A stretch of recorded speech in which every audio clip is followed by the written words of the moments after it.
E aí pessoal, eu sou o Diego do canal Mangás e Mais e hoje trago para vocês mais um vídeo de review, desta vez falando de Tex, da coleção Biblioteca Tex, lançado aqui no Brasil pela editora Panini, material muito bonito em capa dura. E aqui nós temos a história Os Justiceiros de Vegas, com a arte do Corrado Mastantuono e roteiro do Mauro Bozelli, uma história super bacana, um material muito bonito. Volto a repetir, essa coleção Biblioteca Tex que está saindo pela editora Panini é um material muito bonito. Preço salgado, é verdade, mas sabe como é? A gente espera aquela promoçãozinha marota aí de 40, 50 até 60% de desconto para fazer a aquisição. Esta aqui é a primeira história que saiu por essa coleção, melhor dizendo, né? Biblioteca Tex. Eu ia dizer selo, mas na verdade é uma coleção. É a primeira história, porém, como vocês podem perceber aqui, não existe nenhum indicativo na lombada deste material, ou mesmo dentro dele, que diga que é a primeira história. Então, como o Tex não é algo, não é um material que você precisa obedecer uma ordem cronológica para fazer a leitura dele, tanto faz se você começar por Os Justiceiros de Vegas ou por uma outra história que já foi publicada dentro do Biblioteca Tex. Se não me engano, já saíram 6 histórias. A última é o passado de Carson, né? Deveria ser o passado de Kit Carson, como bem disse o meu amigo Clovis do canal Hcólatras. Entretanto, ficou só o passado de Carson. Este material foi publicado no ano de 2020 pela Panini. E é um material bem parrudinho, assim, com relação ao tamanho, tá? É uma história curta. Bom, eu estava olhando aqui no site da Amazon para pegar as dimensões desse material. No site está dizendo que tem 21 centímetros por 15, mas não tem 21 centímetros. Isso aqui deve ter pelo menos 26 centímetros, porque na prateleira, por exemplo, da Evolukit, que eu tenho uma aqui de 24 centímetros, olha só, ele não entra. Ele não entra, tá? Ele é maior, é maior. Então tem um erro aqui no site da Amazon, e este material conta com 224 páginas e o preço de capa no lançamento foi de R$ 84.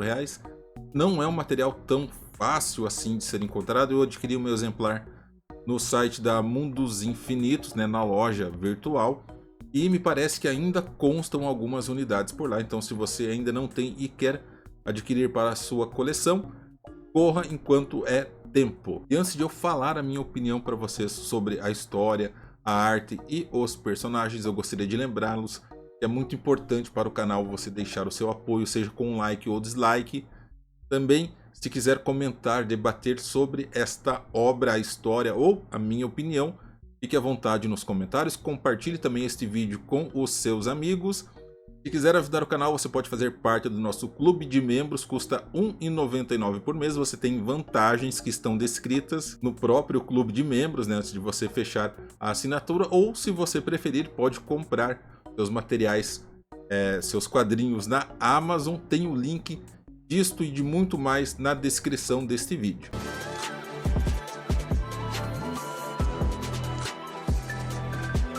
Então esta aqui é a versão física desta edição de Tex, novamente da editora Panini, né? São algumas histórias que estão saindo dentro da coleção chamada Biblioteca Tex, e esta aqui justamente é a história, né, de estreia do Biblioteca Tex. É o primeiro volume, lembrando que na lombada não tem nenhum indicativo de que esta aqui seja a primeira história. Então, para você que tem algum tipo de toque, assim como eu também tenho, não será um empecilho você começar essa coleção comprando outras histórias ou lendo primeiro as outras histórias. Não há uma ligação cronológica, não há uma timeline a ser seguida. Porque o roteiro é do Mauro Bozelli e a arte do Mastantuono.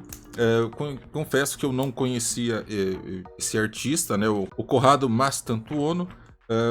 Falaram bem dele nos comentários de vídeos anteriores, inclusive no vídeo de unboxing com relação a este material. E de fato, eu acredito, fazendo uma comparação, por exemplo, com Colorado Belly, que é um outro volume, uma outra história dentro do Biblioteca Tex que eu li, a arte aqui é melhor, tanto que eu não tive dificuldades, por exemplo, dentro dessa história para diferenciar o Tex pai do Kit Wheeler, né, que é o filho do Tex. E lá em Colorado Belly, em algumas cenas, talvez por ser a minha primeira leitura de Tex, tenha gerado um pouco de confusão. Então, com relação à história, ela começa aqui com um bando de criminosos dentro do México, ou seja, fora da jurisdição do Tex, que é um ranger norte-americano, e o pessoal aqui está causando bastante transtornos na comunidade mexicana, inclusive com alguns assassinatos. E o Tex surge aí como quem não quer nada e acaba dando um fim a esses criminosos. Mas não é um encontro por acaso. De fato, o Tex e os Pards, né, os seus companheiros, o seu filho Kit Wheeler, o Tigre Negro e também o Kit Carson estavam no encalço devido a crimes que eles cometeram nos Estados Unidos. Porém, o bando ali não estava completo e o Tex acaba tomando um prisioneiro, né? É o único que fica vivo. E aí, mais uma vez, eu chamo a atenção para as histórias do Tex. Antes eu imaginava que não haveriam mortes ou tantas mortes assim, mas na verdade que o padrão que eu tenho encontrado até agora nas histórias do Tex é que os bandidos vão de fato para a terra do pé junto e alguns poucos é que têm a sorte de serem levados à justiça. Mas como o crime deles normalmente, né, é algo bastante sério, esse ser entregue à justiça não significa exatamente o que nós temos aqui no Brasil. Lá eles iam ficar com as pernas penduradas, né, com o pescoço envolto a uma corda. E não tem também esse negócio aí de vamos investigar, vamos fazer perguntas, direitos, não sei o que. O Tex desce o sarrafo mesmo e faz o pessoal abrir o bico, e eles descobrem que de fato talvez o líder do bando, melhor dizendo, não estava ali, e eles acabam voltando para os Estados Unidos, pois encontram uma nova pista, né, já que aquele criminoso que sobreviveu acabou contando o que eles precisavam saber. E aí já parte aqui, né, a gente já tem uma outra cena mostrando um assalto a uma diligência. E assim, os criminosos em um primeiro momento não pareciam ser tão violentos assim. De fato, tem um passageiro aqui que trabalha para uma grande agência e é a Wells Fargo. Então, fazendo as investigações, o Tex chega a uma cidade e o xerife diz que a parte do bando que o Tex procurava já foi condenada pela justiça, né? Todos já pagaram pelos seus crimes, por assim dizer. Mas a história não casa muito bem, né? O Tex tem um faro aí, ele sente que tem alguma coisa errada. E a cidade onde aconteceu a morte desses criminosos foi em Vegas, e o Tex fica sabendo que a cidade agora é protegida, né?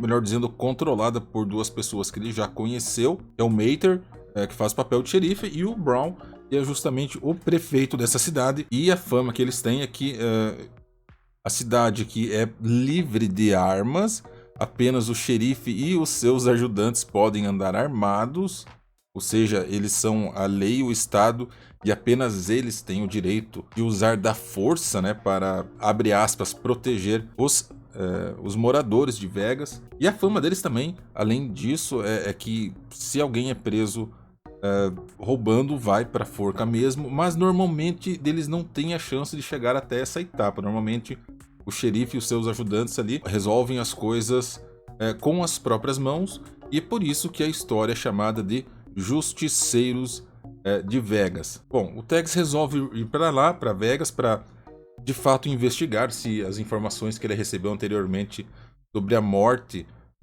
do restante daquele bando que ele estava caçando ocorreu. E bem, quando ele chega ali, ele vê que a cidade de fato está sob o controle destes justiceiros de Vegas, né, deste bando, e o pessoal que não mede esforços, digamos assim, até cometem alguns atos bastante extremos, né, não dão sequer uma chance de defesa. E eu não estou dizendo chance de defesa com as pistolas, mas chance das pessoas justificarem aquilo que elas estão fazendo. E é claro que o Tex, não vou passar adiante a história aqui para não dar spoilers, mas o Tex tem um faro muito apurado, né? Ele estava com o Kit Wheeler e também com o Tigre Negro, e ele acabou enviando o Kit Carson, né, antes para aquela cidade, porque ele estava em uma outra região, ele foi de trem para lá.